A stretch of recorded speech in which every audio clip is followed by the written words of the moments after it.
Turkey's president says he's considering launching a ground operation in northern Syria. On Monday, several rockets fired from Syria struck the district of Karkamis in southern Turkey. 3 people were killed, including a child. No one has claimed responsibility. Well, the attack followed a number of Turkish airstrikes in northern Syria and Iraq. The defense ministry says it was targeting armed groups that Turkey blamed for a bomb attack in Istanbul last week. So strikes hit bases of the outlawed Kurdistan Workers' Party, also known as the PKK.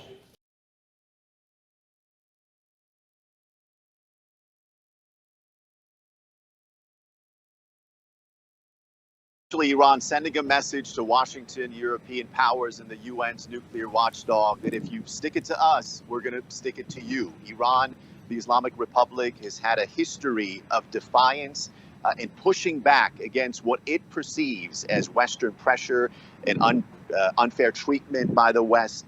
And this is another instance where Iran is pushing back and at the same time upping the ante when it comes to its nuclear program. Again, state media reporting today that Iran enriching uranium at 60% purity at its Fordo facility. Iran had already been enriching uranium at 60% purity at its Natanz facility. Now it's doing it at its underground Fordo facility. 60% purity is a step away from the 90% purity necessary to make a nuclear bomb.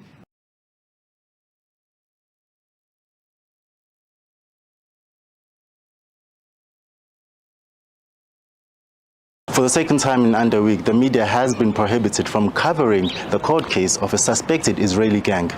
Last Thursday, Interpol South Africa and several other law enforcement agencies conducted a raid at a Bryanston property where they arrested 8 men. One of those 8 men is one of Israel's most wanted fugitives, who is also on the Interpol's red list.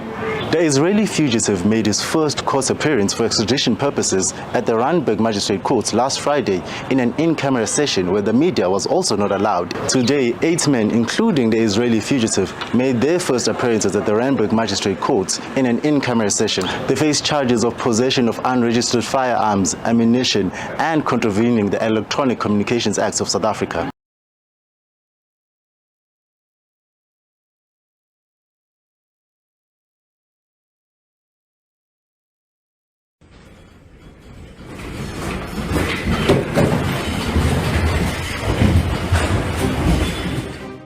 On Tuesday afternoon, a powerful magnitude 7.0 earthquake struck near the Solomon Islands, triggering a tsunami warning. Eyewitnesses reported violent shaking that hurled televisions and other items to the ground.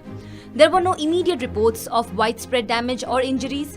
According to the US Geological Survey, the quake's epicenter was in the ocean about 56 kilometers southwest of Honiara at a depth of 13 kilometers. The Pacific Tsunami Warning Center said that hazardous waves are possible for islands in the region, but it advised there was no wider tsunami threat expected.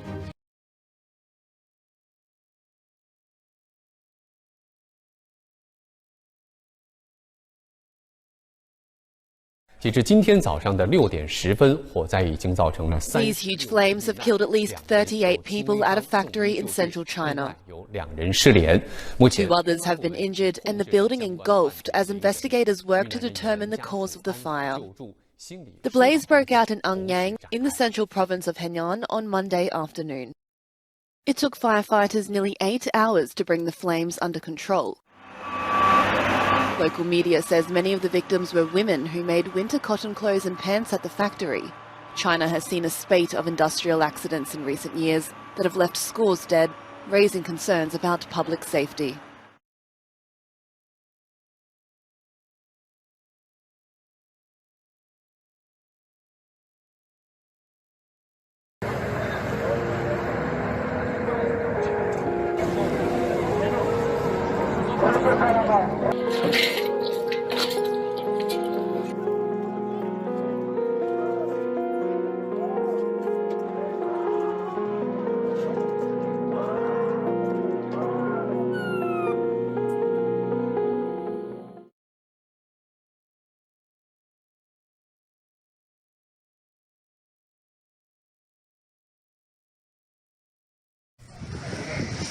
Wearing full protective suits, animal health quarantine workers culled more than 5,000 ducks. This duck farm in Yilan's Wujie Township recently reported the deaths of several birds. A government inspection confirmed that these are the first cases of the avian influenza H5N1 subvariant in Taiwan. Over the past few years, most of the cases have been the H5N2 subvariant. This is the first time we've discovered the H5N1 subvariant in Taiwan. We are entering the winter season, which is a time when bird flu propagates. The duck farm has been disinfected to prevent the disease from spreading.